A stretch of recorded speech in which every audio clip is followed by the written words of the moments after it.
Në fakt, sëmundjet kardiovaskulare janë shkaku kryesor i vdekjeve në botë dhe tashmë edhe në Shqipëri është vënë re një rritje e numrit të rasteve të sëmundjeve të zemrës edhe të trurit, pra të sëmundjeve të enëve të gjakut të zemrës dhe të trurit, kohët e fundit, sidomos tek moshat e reja nën 40 vjeç.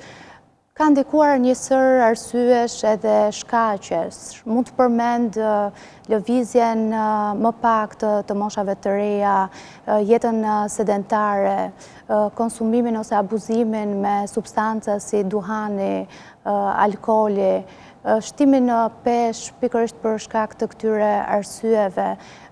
Kemi hasur sëmundje si diabeti apo hipertensioni tashmë në moshë akoma dhe më të re për shkak të këtyre situatave që përmenda më sipër. Kështu që është një sër faktorësh që ka ndikuar në rritjen e rasteve tek moshat e reja.